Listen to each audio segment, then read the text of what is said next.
Go. Hi, Team Libertarian. Hello, Team Center Left or Left or however far left you are. Why don't you explain what it is we're doing for the second amazing year in a row on Blogging Heads TV? Well, because the first year wasn't a big enough failure, we had to... a point I disagree with. I think it wasn't big enough. Yeah, no, it wasn't. So, because not content with a minor disaster, we have to return and attempt a major disaster. This is Bloggingchefs, episode 2. The punk rock kitchen, I think, is returned. This year we are this not is punk rock kitchen at the world famous historic Florida Avenue Flophouse. That's right, at the world famous Florida Flophouse. Here we are not. We are no longer at the Casa de Libertarios, which has been retired. We're at stately McArdle mansion. Megan McArdle is, our blogging chef.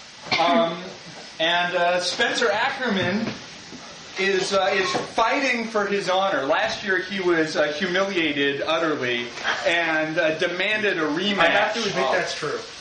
I do not agree. It wasn't utter. It was simply significant. It was significant. My honor was called into question.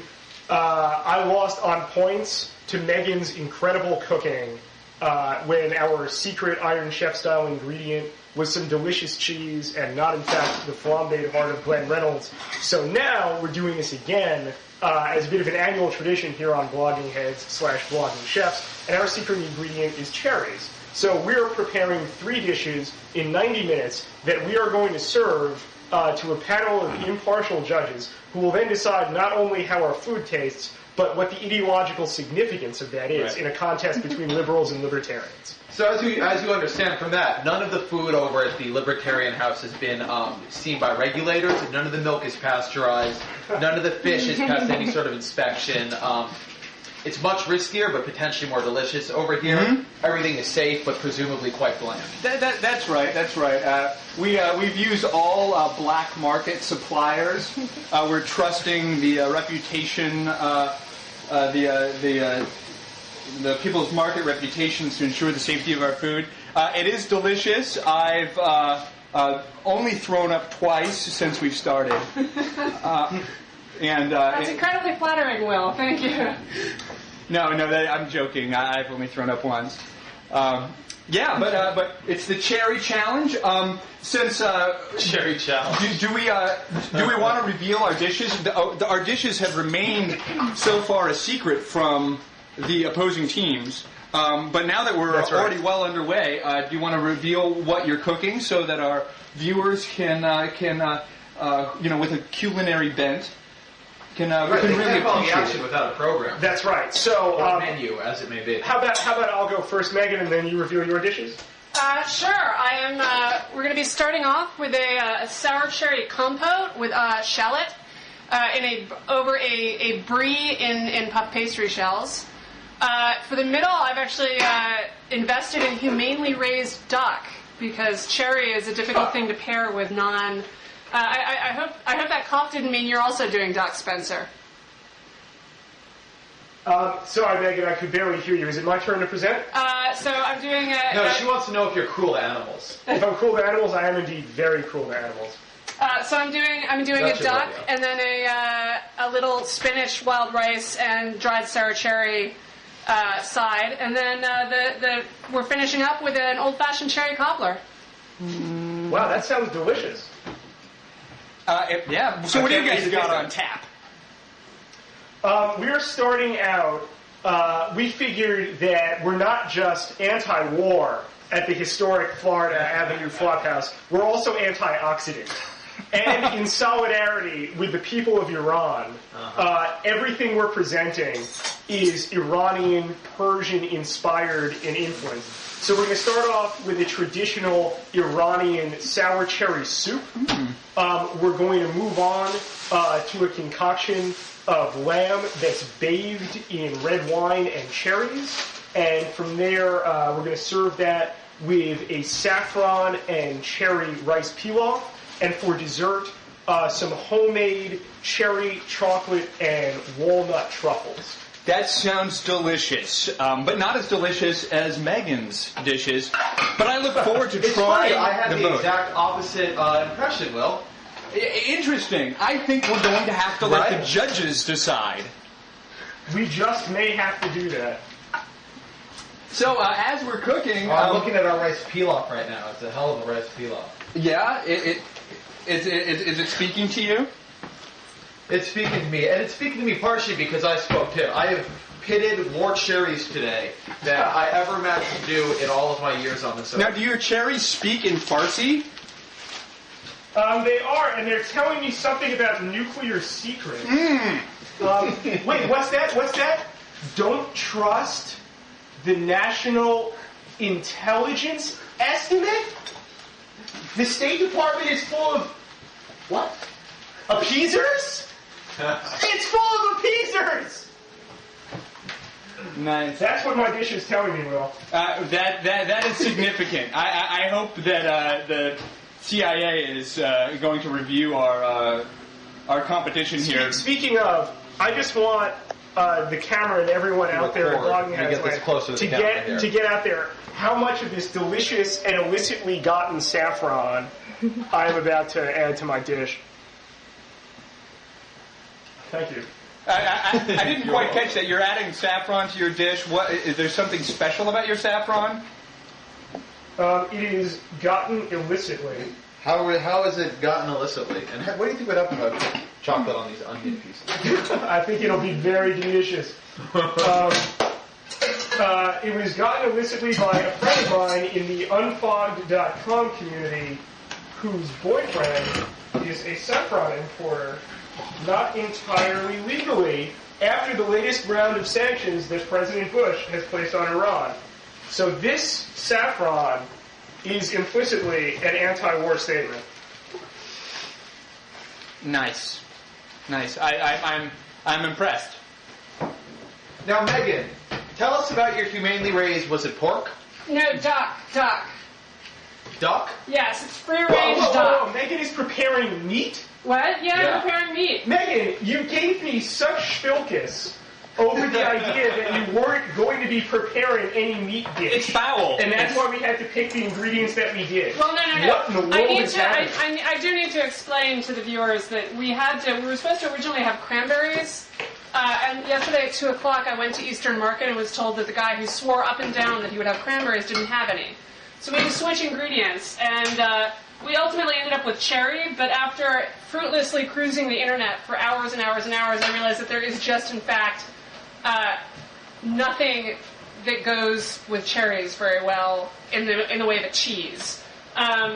You're actually lucky that I didn't, because if I hadn't used meat, Spencer, I would have also been making sour cherry soup. So it's probably better that I moved over into the... And it is humanely raised. Yeah, sour cranberry soup is some sour. That's very sour.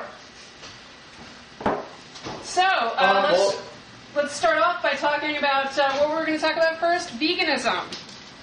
Spencer used to be a vegan, right? Yes, veganism. Megan, why don't you explain your dalliance with veganism, and then I'll explain my history with it. Well, I'm giving up explain meat my for flirtation. Lent, all animal products. I toured one night affair with veganism at a Thai restaurant. Which I'm told is good for the environment, not just good for your waistline. So yeah, I'm giving up meat for Lent. Will, can I ask you to take the duck breasts out of the refrigerator? Actually, sorry, no. Let me not ask you to do that. Let me ask you to put water, a little water in that pot. Oh, excellent. That's my best cooking skill is boiling water. How much? Just a little bit, actually. I'll give you. I think people underestimate these sort of, it's like boiling water well, like for pasta or something, is actually like you need the right amount of salt, you need oil, like, I feel like boiling water has gotten a bad rap. It's like the fundamentals that truly make So has making toast. You know, people think that's easy, but you want it to be... But I agree with that. Good toast is hard to make. it's got to be the right golden brown. You have to have the right toaster set, and you want the ideal the right bread. ingredients. Yeah. I mean, like, I'm in California, and I'm all about the California cuisine, the ingredient-driven thing. But, like, toast boiling water? Like, say that with pride, Will. If you're a good water boiler, you can make some. Well, he's great not toast. actually. He didn't turn the stove on. Oh, I didn't see. I didn't understand that I was supposed to turn the stove on. I did that. I was going to use my Clark Kent laser vision to boil it in just a second. This is the kind of power that they give you when you join Cato, right? That's right. But all right, I didn't need to get us off track. Megan is going to tell us about her meat, or her. You're giving up meat for Lent. You're going vegan for Lent. Is that right, Megan? I'm giving up all animal products for Lent, not just meat. So Now, does that mean everything from like leather shoes to? no, I'm not buying vegan shoes just because there's only so much capital investment I can make. You should start rocking the Crocs. That's sexy. Like there's a certain kind of like really ingenious. Like Crocs, are so ugly that you wouldn't risk wearing something that ugly unless you were really confident of your attractiveness. So I think, yeah. But that's a digression. I feel like the problem is You that there's ever counter read signaling. in Esquire? There's the What I've Learned. You ever read that? You ever read that area? It's in Esquire, and what it basically does is have a. It's a part of the show. It's a part of the magazine, and they bring in a famous person, and it's it's sort of boiled down wisdom from them. Mm-hmm. And I've always wanted to do a What I've Learned, and the only one I have is that it appears to me there comes an age in your life when you're just like, fuck it, Crocs, and that's how Crocs happen. Like it appears to separate the old men from the boys. Yeah, it's like sweatpants and or remember those pants, the Zumbas? Is that what they? Zumbas, right? Yeah, but Zumbas and Crocs and just NFL themed baggy sweatshirts, and I think you pretty much mastered sexy. Skin side down in the water. I have to handle some breasts. It's a hardship. I hear you're excellent at that, Will. Yeah, it's something It's harder than you might think to get Will Wilkinson into your kitchen to handle your breast for you. Yeah. Oh! This is a Kerry Howie question. Yeah. Ooh, now we're getting. I have to be careful of the my inside thigh. edition. Yeah. We're dressed ironically. Yeah, we went with the Ozzy and Harriet look here. Did you really? Well, at Punk Rock Kitchen, we're drinking beer. We're rather unbuttoned. Mm-hmm. Well, yeah. I found That out my reminds blouse me. unzipped when I we think it's began. time for a Things drink, are really Will. going off What the do you rails think? over here. But we'd also like to refer the viewer to these aprons that Ezra and I are wearing, courtesy of the only investigative journalism website that matters, the Washington Independent. Yes. The American Prospect, my home, does not in fact have aprons, does not do much investigative journalism, but also worth reading. I love Talking Points Memo. I love you guys. You're my home. You're always going to have a special place in my heart. Should have got me the apron. Well, I can assure you that there is no Cato Institute apron. There is, however, Big a lovely problem. white lace embroidered apron donated by my grandmother for that very special 50s feel. I imagine, Megan, there's like an Atlantic three-piece suit. Or maybe some kind of garment inspired by Matthew Iglesias? Some kind of garment Like a inspired hoodie? by Matthew Iglesias? What would that be, a sweater? It would be a hoodie. It would be an Atlantic I think hoodie. it would be It'd be a hoodie full-on beard, I worn think. with a sports jacket? A hoodie and a beard and chunky glasses. All right, Matt, now, it should be said, is currently in Tucson at a secret libertarian retreat. Yeah, it's all very dubious. He's there. He's there with. Yes, and that hoodie incidentally would say dubious on it. I believe he's there with my boss. Yes. The collection is dubious by Matthew Iglesias. Yes. Dubious for the skeptical man. Oh, I wish I understood what you were saying. Sure sounds like it's funny, right? Oh, it sounds like you guys are having a riot. all right, Will, I need you to move over because we're about the food process. So you guys should talk. So Spencer, tell me about your experience with veganism. Why did you become a vegan and why did you stop? Yes, okay. So, as a wayward youth, I was a punk rocker, starting as a very young lad of 14. And in order in the New York City punk rock scene of the time, and particularly in the hardcore scene, to demonstrate your bona fides, not only did you have to wear certain things, listen to certain things, express certain opinions, but there were certain things you could and could not consume. And among them was edible products. New York City punk rock, and punk rock in general, has increasingly over the years a stricter and stricter taboo about the consumption of animal products. A whole lot of great punk rock is inspired by the animal liberation movement. And so by the time I was 16, I became a vegetarian. I was obnoxious about it. I was proselytizer about it.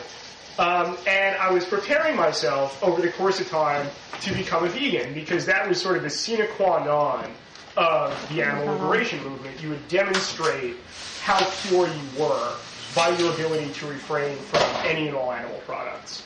So finally, by the time I was a senior in high school, I had given up all dairy and cheese. Giving up meat I found was pretty easy.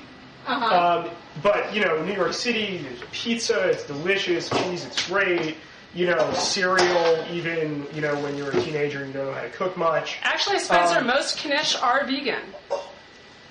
Sorry? Most Knish are vegan. Do these just go on top of the other ones? Oh, they get... Most Knishes are vegan? Did she say knishes? I have no idea. Right?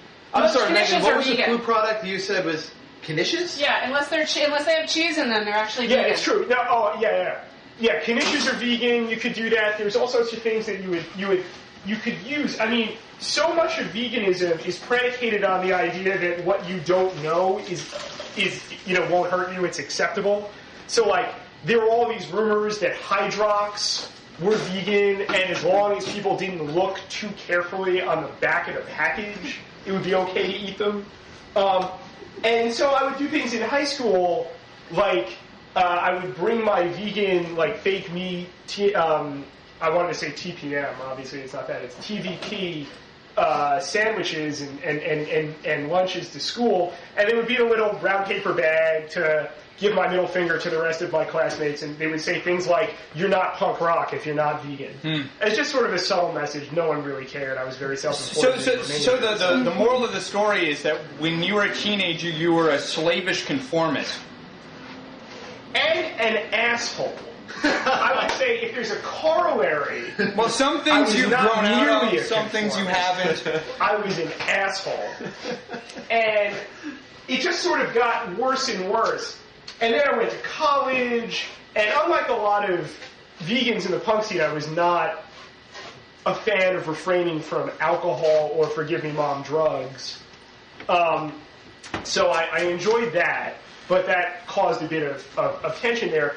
And then really the difficult questions about ethics came in, because you would do things like you couldn't wear leather naturally. So you would find some rubber boots, something like that. But the rubber boots were made not just in sweatshops in China, but in Laogai prison labor camps.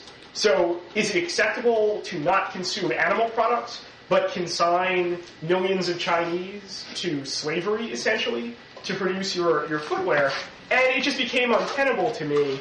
But more importantly, the girls I was having sex with in college were increasingly less impressed with my veganism. So that went out the window. And the truth is that I found that, at least for my commitment, I have a lot of respect for people who are vegans, particularly those who can rather consistently think through these principles, as I was never inclined to do. It became ethically untenable, and for me, it was basically a form of fashion. So that ended my flirtation with veganism over about a year plus. And then I stopped being a vegetarian on the millennium when I was in Quebec with a bunch of friends of mine. It had been about 5 years since I'd eaten meat. And we figured it was the millennium, we're all going to die anyway. So I had a great meal of quail as my first meat dish in 5 years at this delicious French restaurant on the Rue de Saint-Catherine. I should say that having gone to UC Santa Cruz, the less meat you ate, that really did impress women you wanted to have sex with. And I went up there, I came from Orange County, which is sort of a bastion of conservatism and douchebaggery. And I thought, I had sort of aggressive opinions on tofu, that it shouldn't be eaten. And that ended real quick, because if I had kept that, I would have never gone late in college. You should. You had. What was the beef against tofu? Separate some eggs. No, I'm done with that. Okay. Well, You thought you shouldn't eat tofu? when you come from Orange County, like it's got a sort of frat boy vibe, and the attack on tofu is you hear it actually all the time in Washington D.C. from people like Matthew Iglesias. They, it's a maligned food, and that wasn't the case up in Santa Cruz. So I rapidly found out that I in fact liked tofu very much, and now I tend to cook with it. Okay, all right. Well, I'll tell you what. At the University of Northern Iowa, not eating meat didn't get you anywhere. You think you have to be the sensitive guy who cried? No, if you didn't eat like a growth hormone laden pork, you were a runt who would never get a date. I'm full 6 foot tall, and I was I think one of the 3 smallest people at the University of Northern Iowa campus since I was not fed steroids since I was 3. I have to say, Will, you are the only non-vegetarian I know who likes Satan. That would be seitan, the gluten-based Yes. Meat substitute. I think Megan does think of it as a food of Satan, the dark overlord of the underworld. But I think seitan is delicious. Well, I'm going to have to learn to like it because there's just only so much tofu stir fry and tempeh, lettuce, and tomato sandwiches that you can eat for the 6 weeks that I will be giving up meat for Lent. Where are the measuring cups? They are right here. Thank you. And where's the Oh, actually, flour? you want the dry measure. We're working out some measuring cups here. Yes. And the flour and so forth is Right here. A little bit more pepper. In retro canisters. And I'm putting this in a bowl, Yes, please. which would be what? This? Yeah.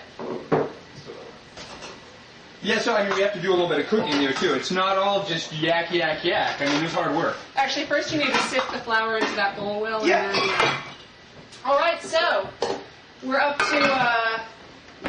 What was the next topic of conversation, Alep? I believe it was Super Tuesday. And I think we should call in Ezra on this because he is our expert. What am I doing? Super Tuesday. Super Tuesday, I am an expert. In fact, I'm from California, where our vote will matter for the first time in my lifetime, and my vote will not be there. I'm about to get a beer. Why doesn't it usually count, Ezra? As our viewers know, what tends to happen is that the early states in the primary process decide everything. Iowa and New Hampshire agree, and we all assume that because 62 and a half bearded white men and 4 dogs all said that John Kerry should be nominated, the wisdom of that is utterly unimpeachable. Yeah, of For the course. first time, you have an election that may not only go, not the first time ever, but the first time in recent memory, that may not only go beyond Super Tuesday, but also beyond. And it's an interesting moment, right? I mean, you guys can tell me about this a bit and hopefully help me out. California will be fascinating because there are 2 sort of cross currents, and that's going to be the big prize. Hillary will win New York, Obama will win Illinois. Whoever wins California is going to get the huge momentum bump, and not to mention an enormous prize of delegates. Now, who's ahead in the 2 forces? Who's ahead in California? So far, Hillary Clinton has been ahead, but a couple things are happening. One is that Barack Obama's real problem is with the Latino vote. He's had trouble getting them on board, and he's not and if he doesn't get them in California, theoretically, that could do him some real damage. It's a huge Latino population. We're a majority-minority state. But 2 things have happened. One, Kennedy's endorsement carries a certain amount of sway among the Latino electorate. The second is La Opinión, which is the largest Spanish-language newspaper in the country, has, for the first time, I believe, in history, endorsed a presidential candidate, and they endorsed Barack Obama. Now, that said, Clinton is still ahead among Latinos so far as I know. The other thing, though, is that the California Democratic primary is open to independents, while the Republican primary is not. So if independents want to vote in a primary, they can only cross over to the Democratic side, and the conventional wisdom, at the very least, is that Barack Obama holds more appeal to them. And among the sort of people Barack Obama holds more appeal to are people I'm to understand, like Megan and Will. And I'm fascinated by that. Tell me, guys, why you feel that Barack Obama why he is a less objectionable choice to you than many other Democrats who appear to share his sort of basic outlook on the world. I don't. I mean, I think Barack Obama will be if elected president, would be the most effective politician in moving America to the left that we've seen in generations. In terms of Si se puede. Si se puede. What's that? We said si se puede. It's something immigrants put on their jalapenos. Or possibly Baruch Hashem. Moving the country to the left. Yeah, but like you know, or quite possibly Inshallah.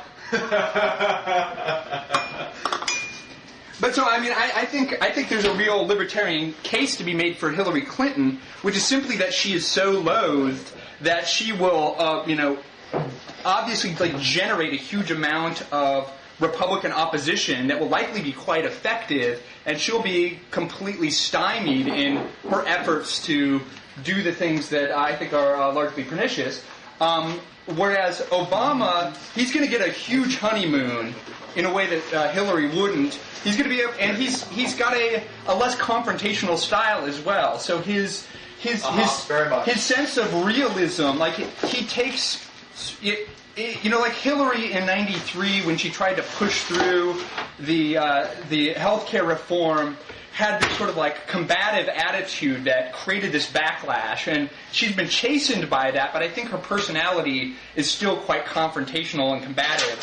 Whereas Obama tries to get a gauge of where public opinion is, takes that as a constraint, and then pushes as hard as you can without engendering a lot of resistance.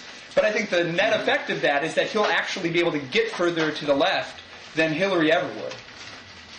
Let me tell you, I'll tell you something interesting. I spent the past couple of weeks reporting out an article which should, by the time this Bloggingchefs come out, be available at the American Prospect, on the economic approaches of Clinton and Obama. Mm-hmm. And for it, I spoke to a lot of economic advisors. I spoke to Megan's old Chicago Business School professor, Austin Goolsbee, who I know she has great esteem for. And Megan, I should tell you, he shares. If I said he shares your high opinion of him, that would be wrong. He has a very high opinion of you. Well, that's nice. And I was really struck by how much he does have it's not correct to say it's a libertarian mistrust of government, but a very, very deep appreciation or fear or awareness that government is often a deeply unpleasant thing for people to deal with, and that among a lot of his programs end up looking less liberal to me, and I began to understand as I spoke to his advisors and sort of reported out and took a real close read of some of it, that is in part because he has structured programs such that involvement with government will be minimal. And government, it'll be as simple as possible. You won't have to fill out forms. A lot of his programs are very universalist, that they don't means test, they don't try to slice the electorate into a lot of different groups. The lack of a mandate in his healthcare program, which makes it a non-universal program, and I don't appreciate that. I think he's got a worse healthcare plan than Clinton. But again, he is choosing a weaker policy with less opportunity for individuals to become trapped in a bureaucracy they don't understand and that's pretty unfeeling towards them. His advisors speak of what he calls iPod government, which is a sleeker, more accountable, more easy-to-use government. He has a very, very significant transparency and openness and good government agenda. And I was just really, I was struck while, sort of trying to take in the whole of his economic approach by how fundamental this was. You had a lot of talk about his comments on Reagan a couple weeks ago, but he made comments on Reagan back in The Audacity of Hope, the book he released about a year back. Mm-hmm. And the comment on Reagan then was that Reagan's central insight, that the government had grown unaccountable and opaque, had a great deal of truth to it.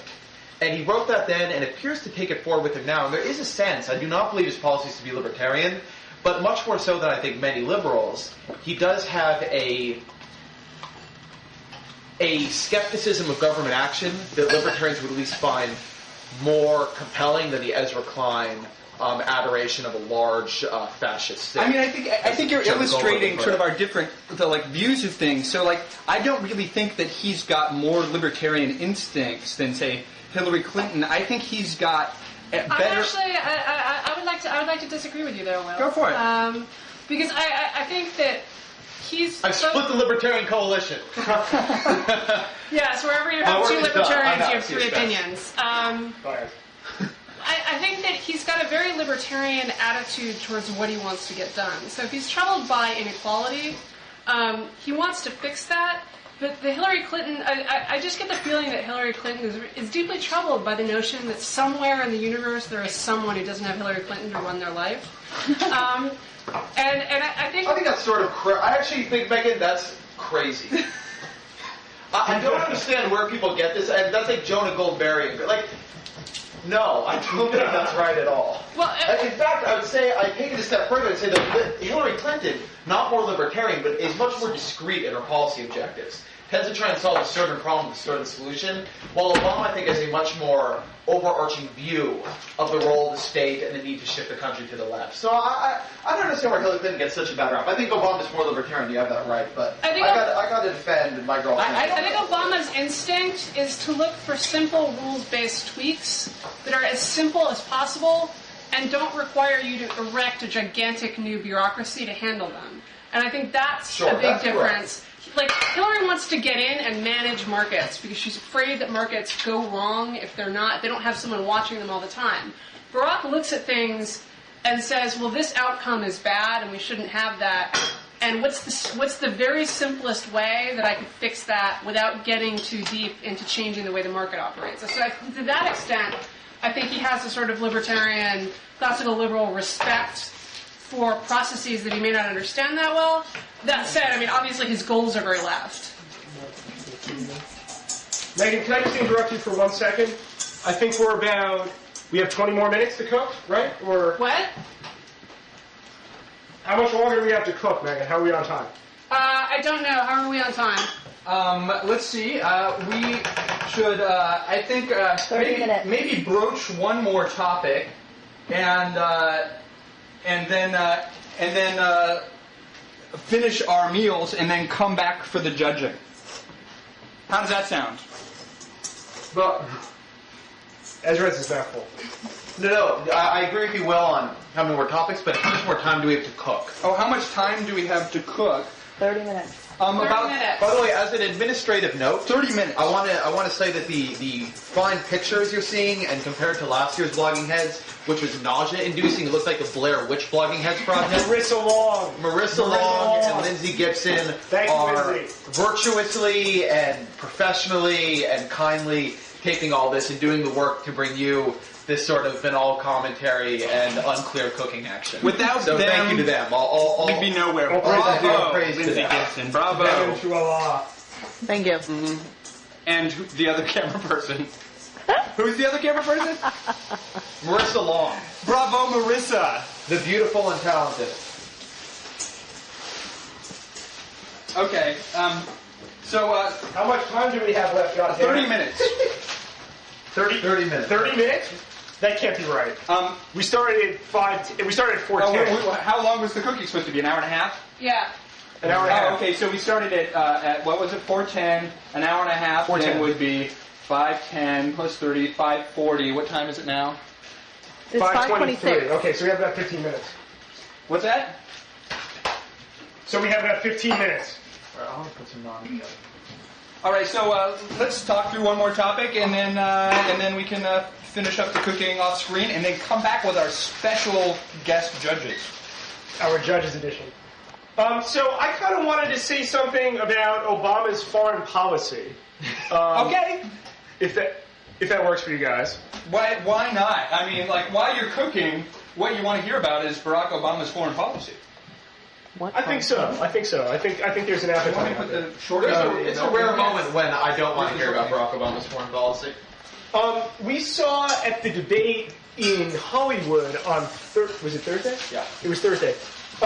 Something emerging from Barack Obama that hasn't really come to the fore yet, but a whole lot of liberals have been waiting for.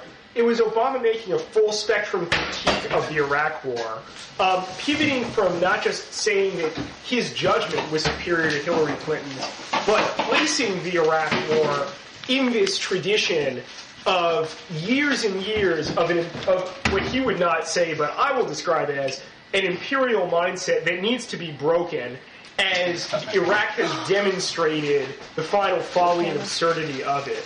And it was so radical. Okay, we had. I just have to interrupt. We had a little accident here that might require us to get just a tad extra time for cooking, because we now have to bandage up Will. I just cut I think my Will is finger injured. while slicing butter. Oh dear! Yeah, that shows my sort of Went through your culinary finger like a professionalism. knife through butter? maybe? My God, I'm a vegan. I was a vegan, and I'm more hardy than that. Well, Which controls this one? This one? Yeah. This one I'm looking. Are you okay, Will? Yeah, I'm fine. I'm just applying pressure, which is what one does. And I'm grabbing the Band-Aids. yeah. So, Kids, don't try Okay, cooking well- at home. Leave it to professionals. yes, never cook at Preferably home. immigrants. If there's anything we want you to take away learn from from this this. show today. Never cook at home. Never. You're in luck, Will. We've got AccuFlex bandages right here. That's a lot to it, Ezra. It's not as much as you think. Okay. Near it. Okay. It's going to be a sauce you pour it on top. It didn't hurt at all, which means that it was a well-sharpened knife. All right, good. Well, to finish the point about Obama's foreign policy, if that's all right. Yeah. Hopefully that's something that won't cause a lot of bleeding. One would imagine. So Hillary is sort of left trying to figure out how she responds to this, because she's made consistently this critique of the Iraq War based on its inefficacy. And that's been problematic for her over the last year, because the Iraq War, by most accounts, has been going less badly, if not well, through the surge. That's an So interesting point. it's difficult for her, given that she didn't pivot away from the war because of any kind of philosophical or ideological problem with it, because of course she supported it, to then say that there's this great problem when the surge seems to be working. Instead, you've got more or less what she did at the State of the Union, which is when Bush says it's going well, she stands up and applauds. Mm-hmm. And you saw in Hollywood what I think is going to be a fatal flaw for Hillary Clinton if she gets the Democratic nomination, and what indicates how strong Obama will be if he gets it, which is Hillary Clinton for 10 minutes asked to explain her vote, would not say it's a mistake, yet clearly repudiated the war, and could not explain in 10 minutes why she did what she did, to the point where she was simply saying that her vote for the war was not a vote for the war at all. It was a vote for diplomacy that not a single person believed at the time. And nevertheless, she, like John Kerry before her in 2004, caveated sufficiently her vote for the war in 2002 when it happened, so that she could run as either a pro-war or an anti-war candidate, whichever way the war turned out. And the folly of this was on display as soon as Wolf Blitzer said, "So were you naive in voting for the war?" And she couldn't say yes to that either. So she's just basically trapped. And when she faces John McCain in November, who's obviously the strongest proponent of the war on the Republican side, and is, in general, a very strong candidate for the Republicans, as strong as they probably have, his simplistic narrative, and I don't mean that in a derogatory sense, I mean that it's a very straightforward narrative, like Barack Obama's, is going to contrast with a narrative that people at Thursday's debate is any indication, people cannot understand from Hillary Clinton. And Obama basically came like a mercy killing when he finally said to her, "I don't want to belabor the point. You voted for the war and you knew what you were voting for." Right, and said it was very devastating. and said very strongly when she said, "Well," he said, "Look, he said, I don't want to belabor the point. The name of the bill was Resolution to Authorize Force in Iraq," or something very, very similar to that. It was pretty brutal. How much of this, Megan? All of it. So you'll do it in batches. All right. Sorry, the emergency is throwing our cooking into a little bit of disarray here. Apologies. It's all right. I've got plenty of blood left. Are you guys in the weeds? Are we in the weeds? Yeah, we're you kind guys of in the weeds right now. I was relying on Will to be my chopper, and he's now only got one hand. Oh, So now dear. I'm sauteing spinach. This is something that's well within my capacity. 'Cause I gotta tell you, we're moving on to garnish here. Well, if we could have an extra 5 minutes to compensate for Will's wounds. Yeah, but if you take 5 minutes, so am I. Yeah. It's it's fine. That's acceptable? Freeform Jazz Odyssey. Yeah, freeform jazz. Well, guys, I really appreciate your meditation on Barack Obama's foreign policy. I have very little to say about it because I don't know anything about it. And generally that doesn't stop me from commenting on things. One would hope not. Otherwise, blogging heads would be so much the poorer. It would be so much the poorer. As would the Republic. Yeah. Exactly. So, gentlemen, I don't know if we talked about this last year, but this year has been replete with books about ethical eating, and what do you think about this idea that your diet should minimize your carbon usage? Oh. Ezra nearly burned himself. No, I didn't. But I almost did when surfing in Canada. It's my fault, of course. Who do you think's dish is using the least carbon? Not ours, I think. Yeah, whose carbon footprint is doing more? It depends, I guess, on where the one of the fallacies of this idea is that the closer the stuff is grown, the less carbon it uses. But that's just not necessarily true, because if something Is that right? If something is coming from South America, but it's coming in a gigantic tanker ship that's full of these huge containers, the carbon per unit of food that's being transported can be a lot less than if you've got a bucket of tomatoes in the back of a pickup driving 20 miles from the country. And so it's not obvious that eating locally is more environmentally sound than eating stuff that's coming from much further away. It depends on the scale of the production and the shipping. I see that you're fascinated. Sorry, I'm wondering if I've oversold something. This actually points up, I think, a broader thing, which is that But do not calculating put your economic impact is really difficult. And one of the things that I've been looking at a little bit and plan to write more about is these carbon offsets. And it turns out that it's really tricky to figure out whether you've managed to correctly offset your carbon or not. For example, they plant trees, and this is supposed to suck up some of the carbon, but trees only do that for part of their life cycle. And so over the long run, you're actually not gonna save any carbon. And the other problem is that with planting trees, you have to then commit to keep those trees growing forever, because otherwise, as soon as they die, right, they return the carbon back to the atmosphere. So you have this thing that one guy calculated that for Britain to offset all of its carbon by using carbon offsets, within 5 years the entire island would have to be covered in trees. Right. Oh, wait. What's wrong? I'm just seeing weird things here on the movie recording. As in a lack of movie recording. It's just a delay. Okay. Well, let's hope. Are you guys down for the count? No, I don't know really what's going on. It's sort of doing a stop motion thing at the moment. It may be doing fine. That's just the way it's displaying from the camera, but it wasn't doing that before. Oh, interesting. It's probably fine. But I think this is probably a good time to finish our dishes, and then come back for the celebrity judging. And people should stay tuned for our surprise special guest.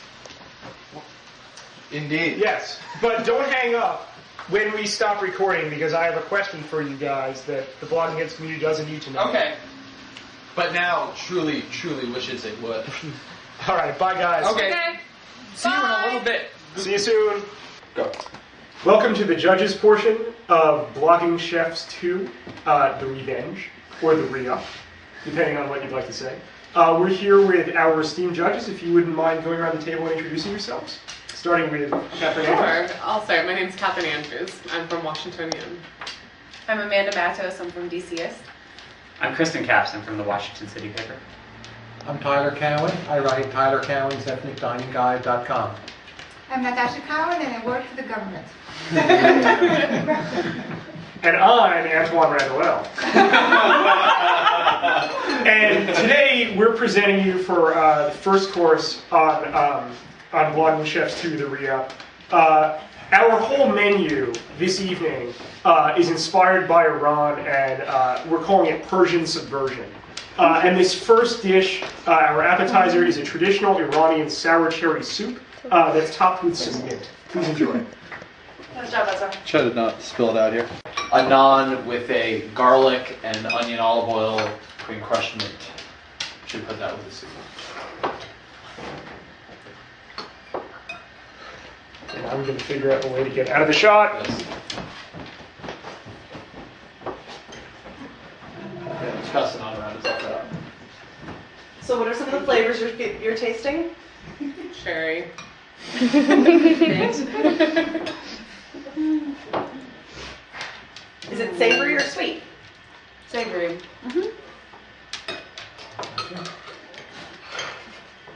No, garlicky. Have any of you had this dish before? No, I haven't.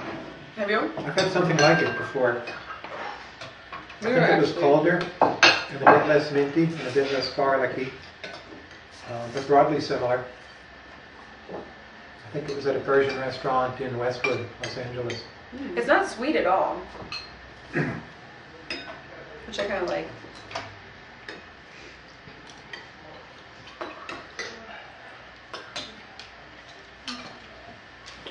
I think it's a little too garlicky. I like it, but that would be my main concern. Does the garlic overpower the cherry? I wouldn't say overpower it, but it's not exactly the balance I would choose. And I think the decision on temperature, I'm not sure if it was a decision or if this is how warm it ended up being just because of the nature of the event. It does seem like a colder soup. Yeah. It should be. But I would think it would normally be a colder soup, like you say. Is there any traditional Western food that this reminds you of? Well, I would consider Persian food Western food. Natasha, your opinion? It reminds me of Turkish food actually, Mhm. which I guess is similar.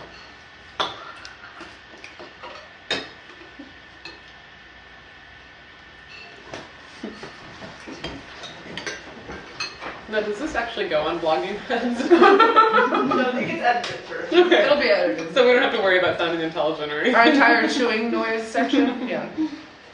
No, we had this problem last time as well. And are we supposed to evaluate this also? I think it's part of the dish, yeah. It's good. I like the use of the onion. The bread could be a little fresher. Mm-hmm. I think it should be warmer, served warmer. I was just going to say that. The Also, it might greens be a are a little result of the wilted. time. Overall, I like it. I think it's a good combination.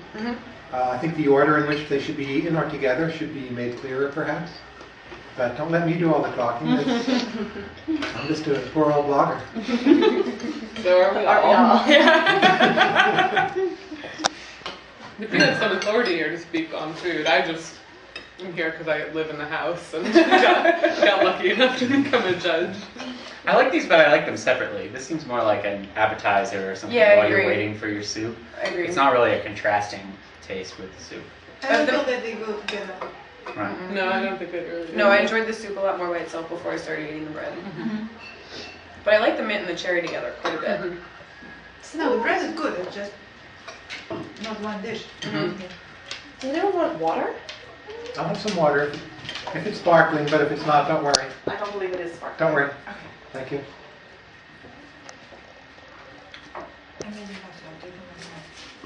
So we're getting 3 courses total? Now, do we also give it a number for how environmentally friendly it is? The green factor.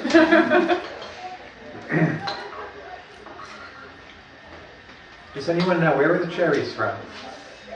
Whole Foods. Whole Foods. What country? What I country? don't know. It's So because Spencer. it's February, these are Chilean cherries? Is that correct? Oh gosh, I don't Your know. guess is way better than mine. But we could probably get Spencer out here. Well, he might be prepping, but I'm sure he can tell us a little bit more. What? These are not sour No, they're not.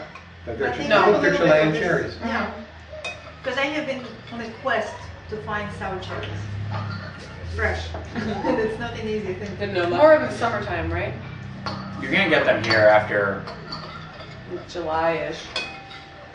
the markets I don't carry. think I get them The markets everywhere. carry cherries until, well, when it must have been September.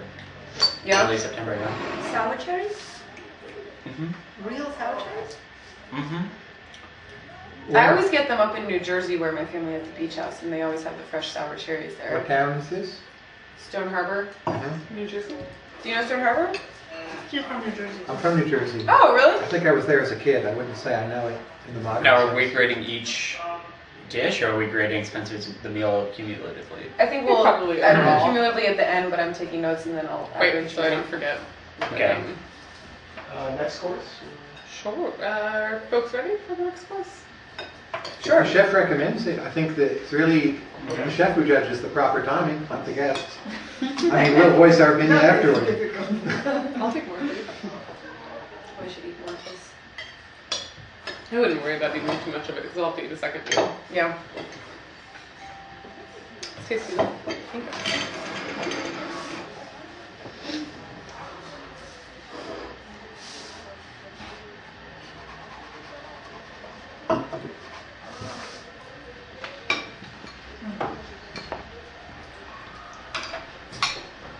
I told you the food would be good.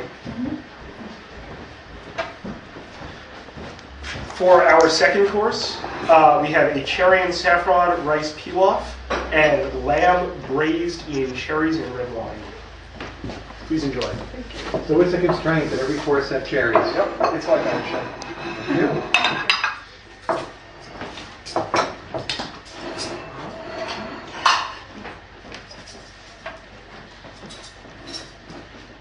What was the ingredients again? It was a cherry. And it was a cherry and something rice pilaf and a lamb braised in cherry. Sorry, I'm new. I think Amanda, now you it's good? fine. Oh, you got some. Great. Enjoy. Thank you.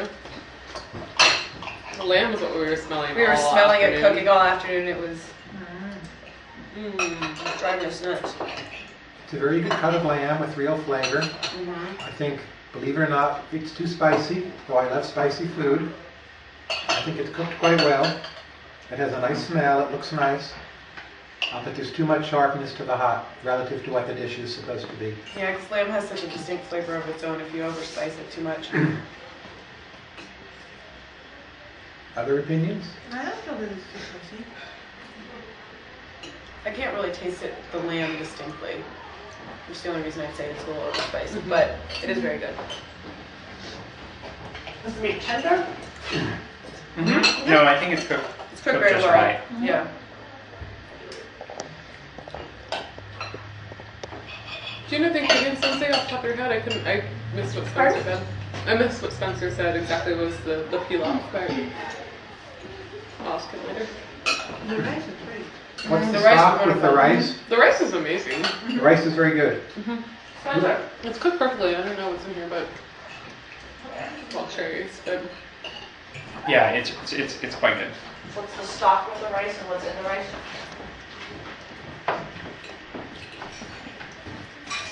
Yes, judges. The rice. Can you tell us what's in it? Yes, the rice is your basic pilaf. We use chicken stock, a little bit of tender caramelized onions. It's basmati rice. Then there's some butter in there, basic salt and pepper. And finally, it's topped with the cherries and saffron. it's excellent. Very nice. Thank you. We thank you again. Thank you.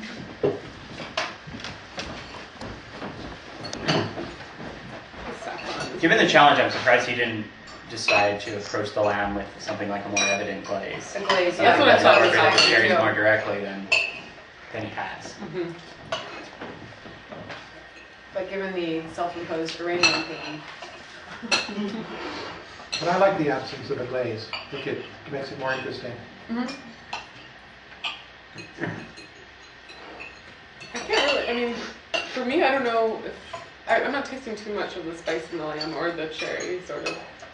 I didn't feel it was too spicy. It may be Only a little some part. overpowered the taste of the lamb itself. Right. Like you said. Yeah. But actually I didn't mind. I don't really taste the cherries in the lamb very much. I don't taste them at all in my room. And the rice a little bit, but it's mostly saffron. The rice, I think, is really excellent. The rice is great. Very balanced.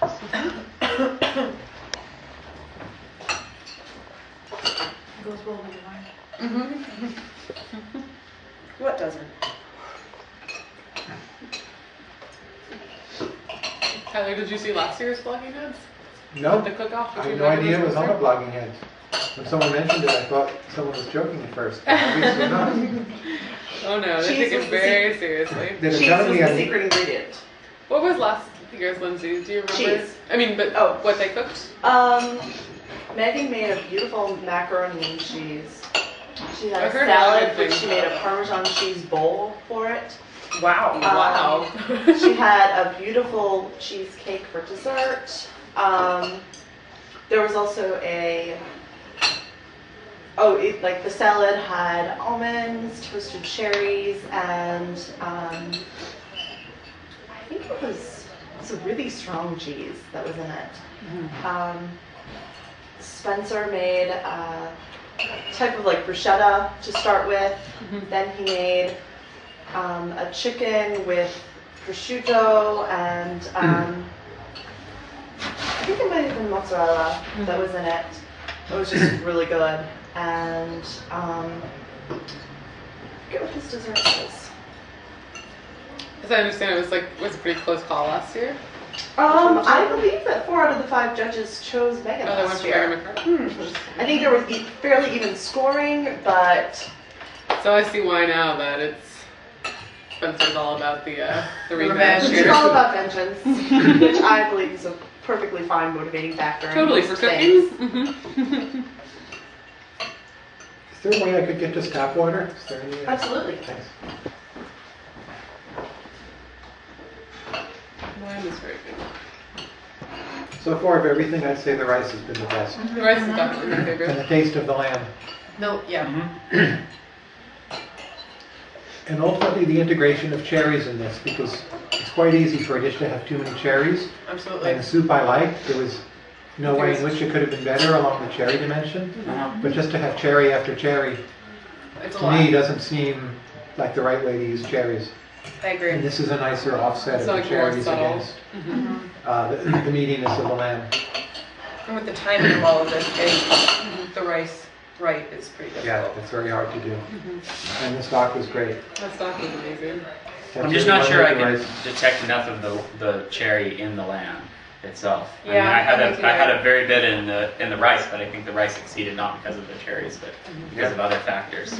So I felt like the incorporation was less in this dish. Right. If honestly, if I hadn't known that there were cherries already in this dish, I I'm wouldn't not sure I have would have expected it picked at it all. out. Yeah. In the rice, maybe a little bit, but not so much in the lamb. But isn't rice and lamb together? So That's it true, they're doesn't part of have the to same be dish. Like only Right. That's true. That's a good point. I'm not really grading any of these for originality. At least not yet. well, It's tough, you have to see it kind of in comparison. We don't really need to give a score at the end. These are just the things Yeah, to just notes. Yeah, go. keep in mind. It's a good framework to work within.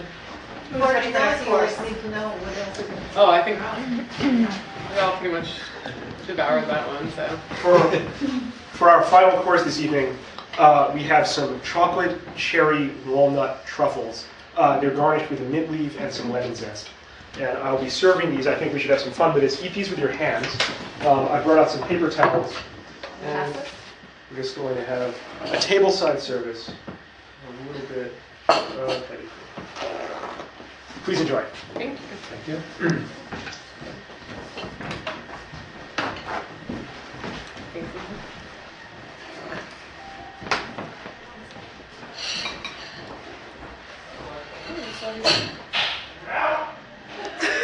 I was just excited to be done.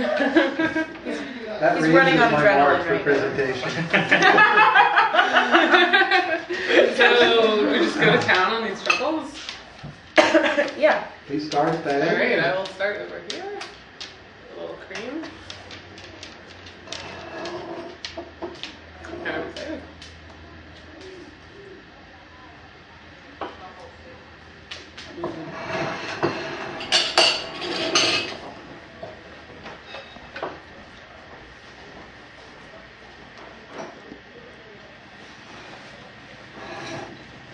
I think that's pretty great, actually. Mm-hmm. I am impressed by that. Maybe use the cherry been cooked a little bit more, but it's very good. Mm-hmm. I'm not really sure what the cream is adding for me. Maybe I didn't get enough on my truffle. Mostly presentation. No, it does have something. I guess, but if it's the presentation isn't really done for any reason, it's kind of silly. But maybe I didn't get enough on mine. They could have had that at this restaurant yesterday. I like it, but I think that the overall taste is a little too strong. It's a tiny bit too cold. The cream and the mint as part of the presentation aren't quite right. It's something where I want to eat one or two of them, but then I would stop. So maybe, while I like it, I'm maybe a little less positive than the two of you. For health reasons, it's good if you stop. You don't need too many of them. So even for taste reasons, I think two is perfect. They're like little petite whatevers. I don't think of it as a course.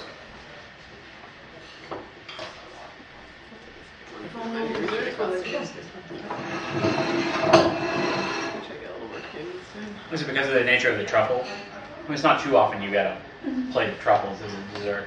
Yeah, you pretty much only have one or two ever. Yeah. I want the third one, I don't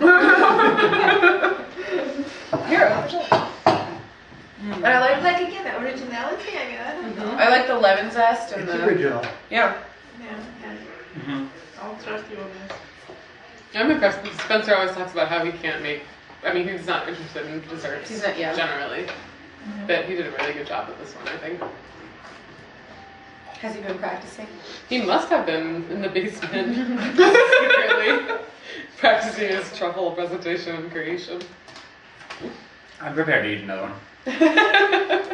No, I could probably eat 3 or 4 of those. I don't think I have a Yeah, let's problem. prove Tyler wrong. I'll stick with my claim. The rice was the best. I do think the rice was. The rice And was then superb. this is the second to me. I agree. I don't usually like that drier chocolate, but that's very good. They did it right. There. Mm-hmm. And I think it's a great idea to eat it with your hands. Mm-hmm. Yes. Yes, The communal the aspect. presentation was, I think, Yeah. Mm-hmm. A 10. I think it's the right kind of chocolate for the cherry, and that also Yes. is Oh, that's an easy right. balance to 100%. get right. Mm-hmm. Is Megan also supposed to incorporate cherries? Yes, yes, they have the same main ingredient. I'm in luck, I love cherries. Well, that was relatively quick. Good. I'm excited to see what Megan has. We know it's duck. Oh, you know that? Oh, really? Yes, I believe. yeah. Yeah, we're not saying anything. Yes. You want to count down? No, I don't think we need to. All right. It's going now. Doing this now, Megan. Yes, it's going now. Okay. Yeah, I'm sure you have an awesome shot of my I don't butt. actually know why. It did start capturing. Start? Okay. Yeah, see how it says? Yeah. Yeah. Can you maybe introduce the... Yeah, well. I have 24 forks. You have 2. Okay. I don't have 2. Welcome Bloggingchefs. We're starting off with our first course. We have a brie tart with a sour cherry and shallot and onion compote baked in a pastry shell. So we serve you up. And this is eaten to the side? You can eat it to the side, or you can combine it as you choose. But which is better? Eat to the side. And which do we sample first? The tart. Bon appetit. Bon appetit. You have to share knives. Do you have an extra knife? You should have this for this vegetarian.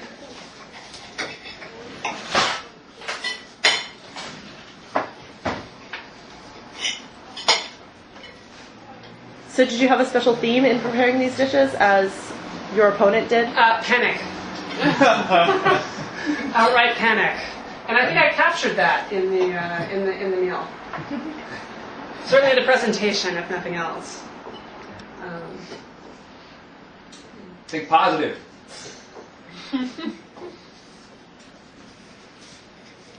Did you plan out your menu again? Or I planned it out this morning. Unfortunately, the last minute, all I did yesterday was buy a whole lot of cherries.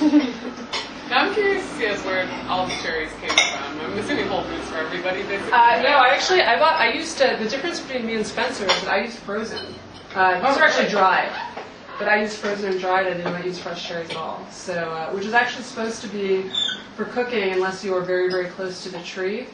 Actually, supposed to be preferable. Really? Why is that? But you guys will have to decide. But you guys will have to decide. You have ended up with better cherries. They're plumper, juicier and moister than the other cherries. And the middle is great. The pastry's a little dry, but overall it's very tasty, I would say. Why, thank you. Other? Yeah, the flavors are very strong here. The cherries are definitely more flavorful. I think the compote is probably not totally It's necessary. just not even necessary. Yeah, I agree. It's better not to even try this. I'm eating this. I'm not tempted to try it on the side. It's a freeform jazz odyssey, Tyler.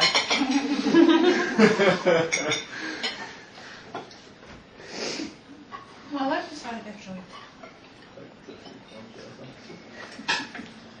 The side's good. I'm just not sure why it was introduced necessarily. Yeah. It seems to rhyme what's in the card anyway. I agree. It's pretty much the same thing as in the middle. It Just more keeps you from tasting the cheese and the crust Yeah. and the tart.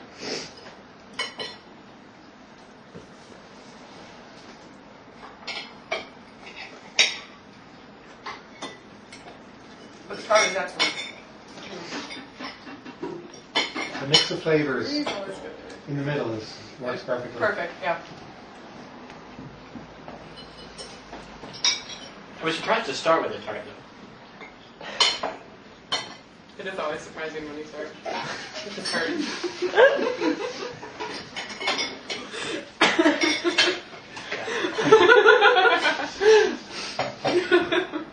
Now, do you not get to eat? What's the story? That means no? Chef's eat last. I think Spencer's too nervous right now to eat. Yeah, I don't think I'm Yeah. holding much down. Spencer, how's that adrenaline going? Pumping. As a sous chef, though, I'll have to fix it.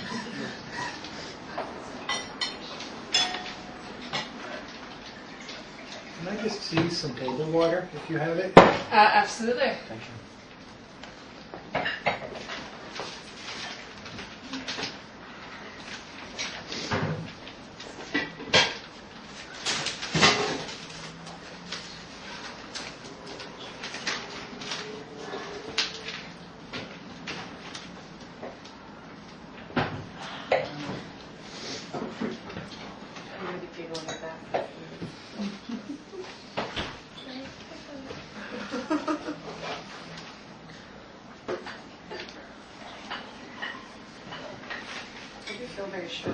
I do too. Yeah, besides my posture.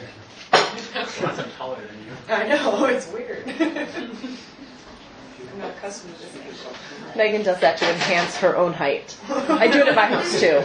It's all stools about yay high. So one of my greatest joys in life is when you go to a restaurant where the stools are actually high enough for my feet. You want to clear off finish plating? I love that. That almost never happens. It never happens, so when it does, it's such a funny. It always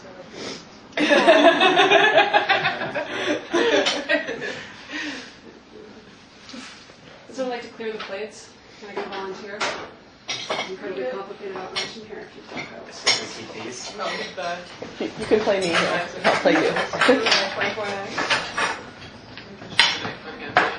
Why do I keep calling things by their name? You're nice.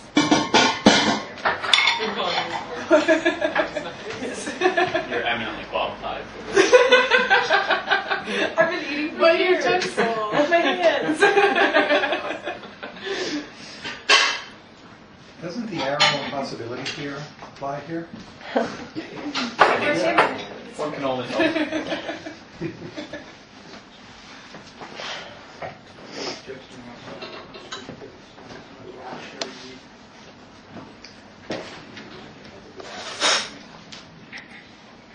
was strong. Still tasty.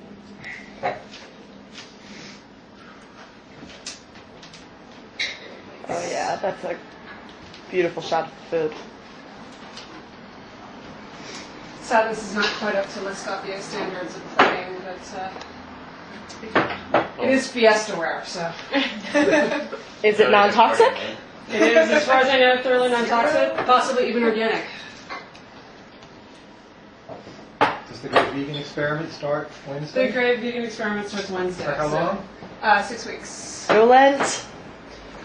So this is This is where we start again. Yes. So what you have here is a duck breast in a cherry glaze, and a wild rice with dried sour cherries and just spinach for flavor contrast. Sauteed.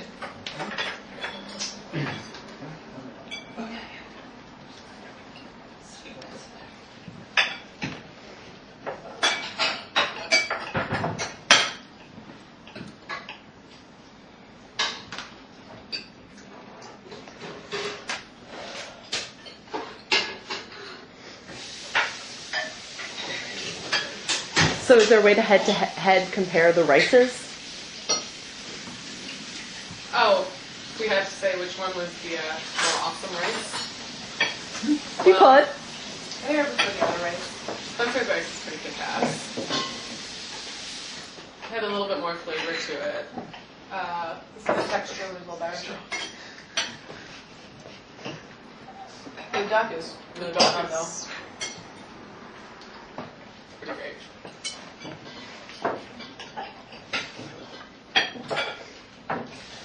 Spinach is good, but I'm not sure if it adds anything in particular. I sadly haven't been able to eat spinach since my unfortunate food poisoning incident. From spinach? But yeah, I got the good old spinach E. coli. It was very exciting. So. Is that recent? Thanksgiving. I am sorry. I know.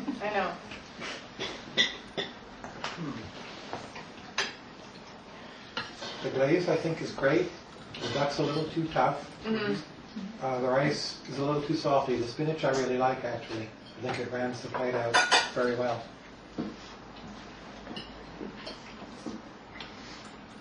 Yeah, the duck was a little tough.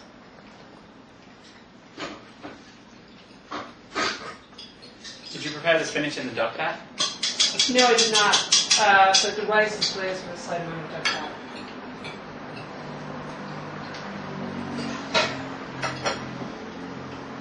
I think for the presentation, fewer cherries with the glaze. Mm-hmm. Yeah. I don't know It's a what little to bit do. overkill. It's a little bit overwhelming. Much like starting with tart.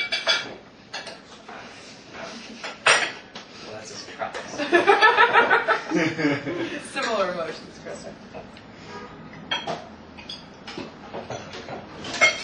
Come on, your knife. Oh, here, please go. What do you think? I think other rice is what I prefer. Mm. And the spinach I'm just not a fan of. So it actually is good, but it's not my thing. Mm-hmm. Even though I didn't have any poisoning. The duck's good. I don't know if it's quite a flavor contrast, but it's nice on the plate. It's good color. For presentation, Do you think it goes well with the other things? Yeah. It's also hard to judge because we experience a cumulative meal. Weird. But at this point, I feel very badly I want vegetables. Not Yeah. because of anything that Megan has done, just because But we because had it's time for vegetables, yeah. 3 courses of no vegetables. Mm-hmm. So maybe I like the spinach more than it Because deserves, it's time for but it. Oh, wow. I'm very, very happy with the spinach. I just got my first hit of salt in the rice. I did too. It's a little salty. I hadn't gotten any salt up until that bite. Yeah.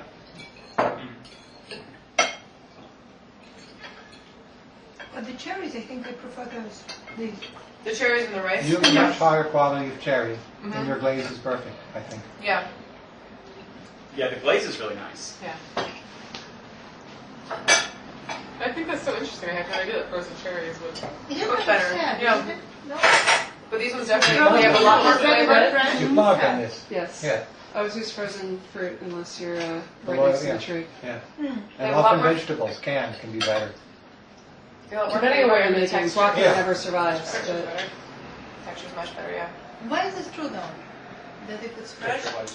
because most of the cherries. fruit that you get, unless it's local, has been picked unripe and then trucked to wherever you are. So it's, Whereas the canned stuff is usually canned right next to where it was picked. interesting.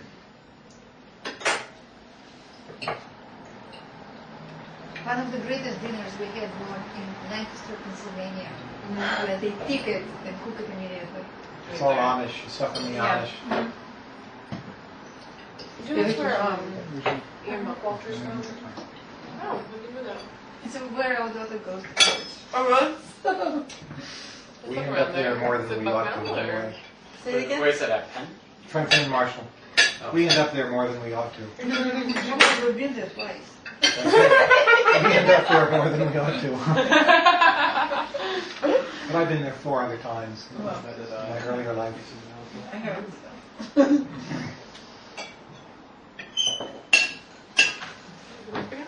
Oh, no, I'm good. There's also a fullness effect setting in, which is hard to adjust for, Yeah. but I feel pretty good. Well, perhaps we should move on to the fruit then. But if I'm not eating more, it's the fullness effect.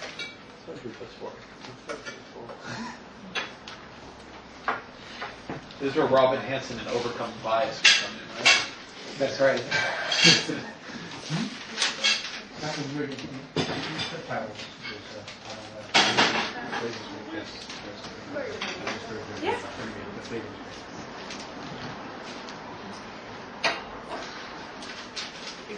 Yeah, unfortunately. I don't think the reheating process improved that.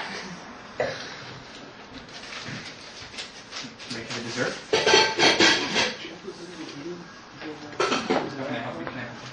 I'm just I use it. I really like it. What is that?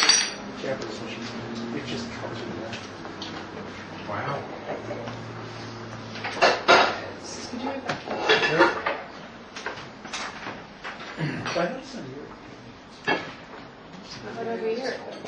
This is a cherry cobbler with an almond sweet whipped cream. Oh, wow. Could you announce it more clearly and with gusto? Sorry, this is an old-fashioned cherry cobbler with an almond sweetened whipped cream. And yes, I did make the whipped cream from scratch. Wow. Great.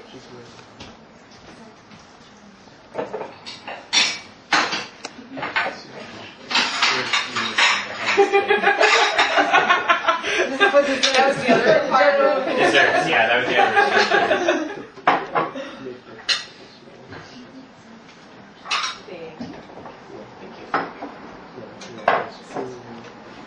So I'm really giving you, well, I'll give you as much as you get, but I know you don't like desserts.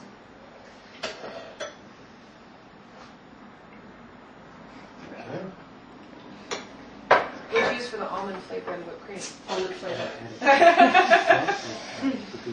Like the McCormick's extract? Yeah, basically. Almond extract. Why not use almond? Because for whipped cream, the fat in the almond does not actually I get it. hang out very well with the, yeah, there's something about whatever almond fat is that doesn't,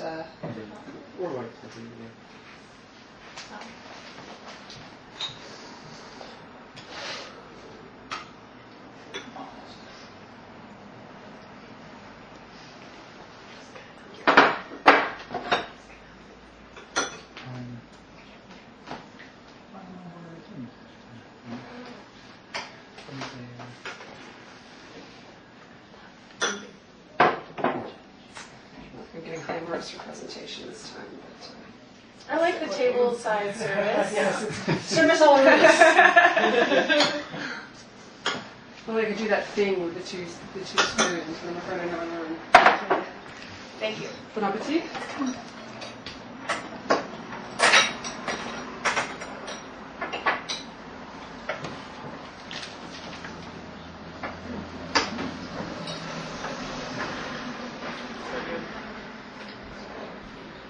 So this you should be able to compare head to head with the truffles.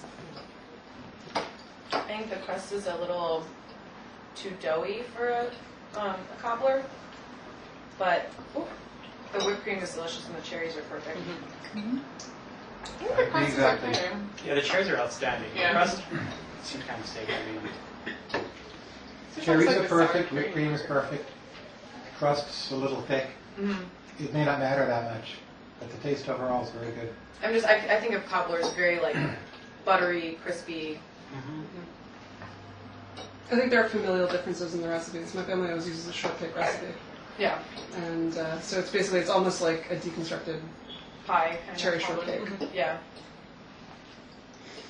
The crust is good. I have no complaint with it. No, it tastes great. Yeah. I can't get it on my fork, but it tastes great. I want to try.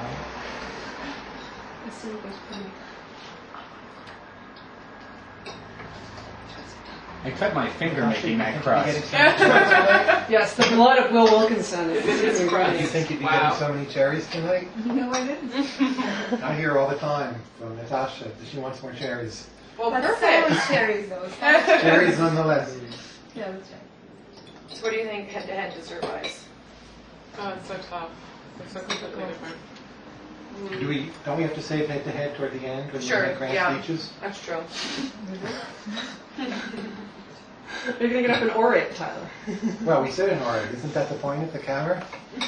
But we can't say anything summary until we have made all particular comments. Yeah.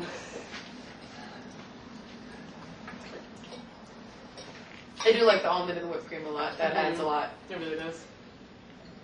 Maybe this is too summary a comment, but this is the best course, I think. Even though I'm not a dessert lover, I think it's definitely the best course. Yeah. Of the three you've served us.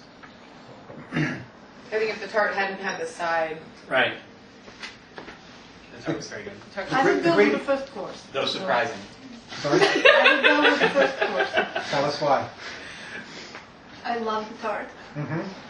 And I don't think the side ruined it at all. Mm-hmm. I just think that you didn't listen to Megan because she said that you should eat one first and then add with the other. Mm-hmm. And I don't think they should have been eaten together. Mhm. Many people tried that, Mm-hmm. but they didn't.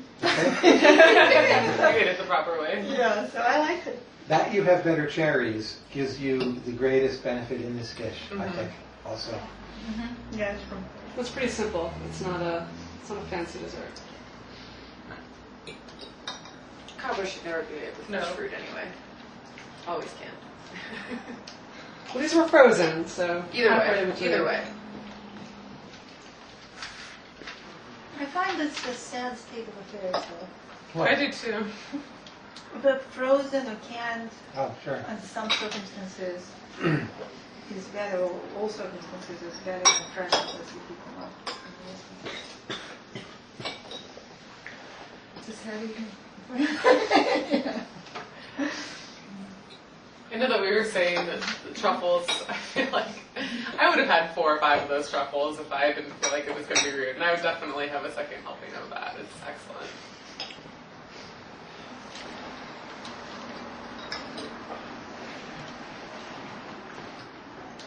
I don't know to what degree your personal taste should influence your judging.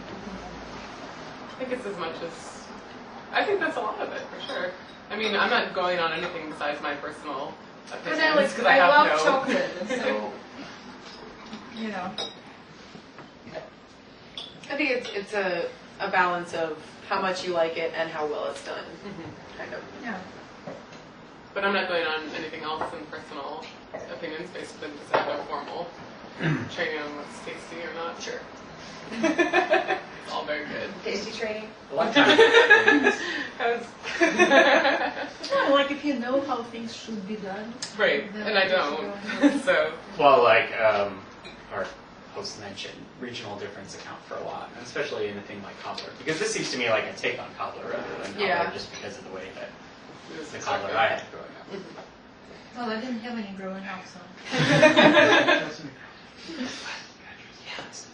So shall we summary and?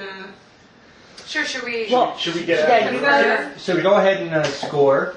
You do 4 sheets. What should we do? I'm And, gonna stop for a minute. I think ready? I'm going to start for the team. Am I good to go? All right, I'm on camera. So overall, I wanted to say thank you to both the judges. I thought everything was excellent, and the use of cherries overall was astounding. It really was astounding. We just used those cherries, almost as if they were supposed to be there. I'm going to start talking. We had a few categories we judged the chefs by. First was presentation, and overall, I'm going to have to give the presentation category to Spencer. He did this truffle thing at the end, which I thought was a little bit excessive. It was truffles with mint and a pour of cream on the top, but the touches were kind of nice, and to me, it just added a little bit something there. Use of cherry is going to go to Megan.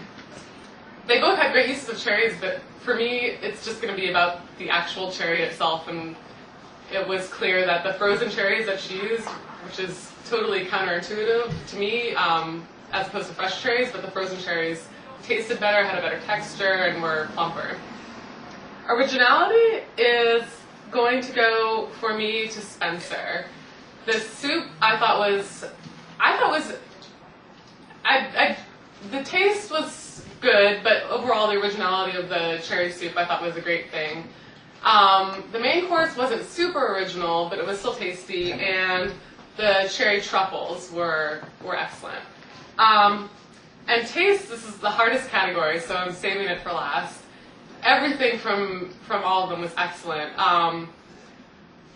Overall, I'll give Megan's appetizer blew me away. I thought that was amazing with the brie cherry pastry thing. I'm not sure what was in there, but it was really, really good.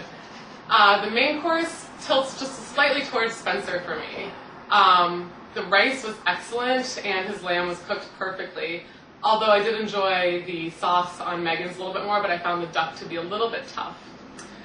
And this is by no means like somebody blew somebody else away, but I am overall just giving it a little bit of a slight edge to Spencer, and I'm going to call him as my winner. I pretty much mirrored everything Catherine said. For presentation, everything was within 1 or 2 points on my own personal notes, but presentation I gave to Spencer. That the soup presentation I liked a lot. It was very dramatic, and the dessert was really good too. Use of the cherry. Megan's cherries were by far superior, but I thought they stood out within Spencer's dishes a little bit more. Originality I gave to Megan, actually,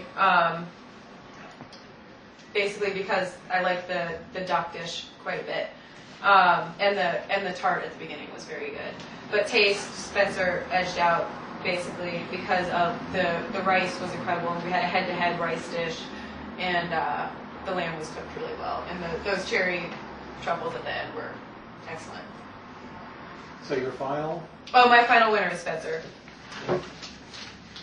I'm next. Okay. Under the presentation category, I awarded Spencer. I thought that the truffles were really great. I thought that they edged out Megan's dessert, which was really wonderful. Also, just very traditional. On taste, I also awarded Spencer.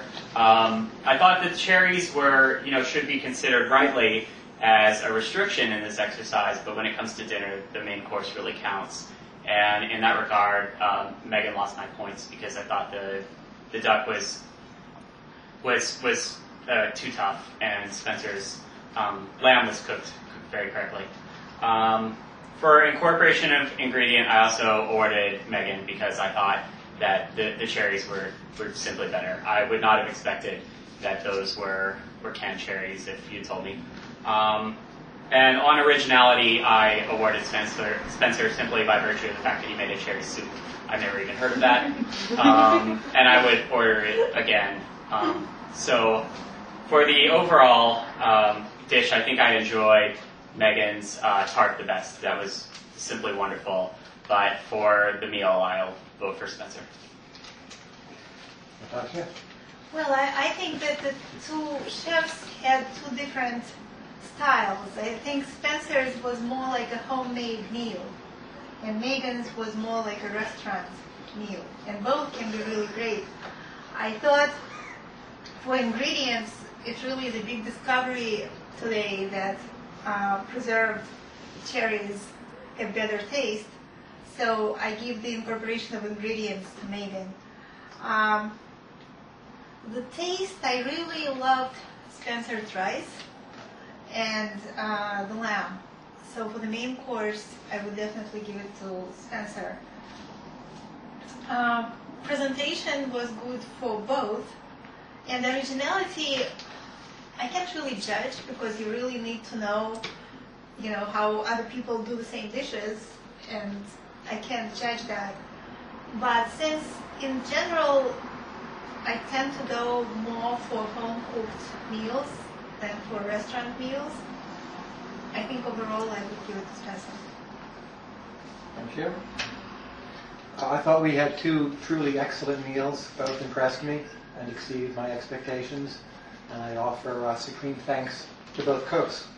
I will impose my own categories on this problem rather than the ones given to us. The first category is what I call total yumminess. And in the total yumminess category, I thought both meals were great and really just about equal for total yumminess. I'm entirely willing to call it a tie. My second category is what I would call course-by-course comparisons. For course-by-course comparisons, I would give 2 courses to Megan and 1 to Spencer. I thought Megan had a slightly better appetizer, and she had a better dessert, and a dessert that was more sustainable, and one is able to eat more of it. But for the main course, I would definitely give that to Spencer. I thought that was the single best course we had. It was Spencer's best course and Megan's weakest course. So I thought, since we have Will Wilkinson here, we might impose the standard of what Derek Parfit calls perfectionism, which is to ask, which is the best of all the things we had? And I would give that to Spencer's main course. Since Ezra Klein is here, we might impose the standard of what Rawls calls maximin. So Megan had, I thought, two better courses, but the biggest difference was in the area of the main course, where her main course I thought was the worst of the courses we had. So for both perfectionism and maximin, I would give it to Spencer. Overall, personally, I tend to weight main courses heavily. So although Megan won for better cherries and had 2 courses that were better than Spencer's, I would still overall give a very slight edge to Spencer, citing John Rawls and Derek Parfit. So the winner is? The winner is, by a vote of 5 to none, Spencer Ackerman. Congratulations, Spencer! Would you like to say something to the crowd? I hate you all. I've wanted this so bad for a year, and now it's mine. Thank you so much, judges. Thank you, Megan McArdle, for your fantastic competition, for the savvy that you bring to your cuisine, for the taste, for the judgment, and next year, I can't wait to see who will be the tiebreaker. Thanks very much. Next year, farewell. Thank you, Bloggingchefs. Good night.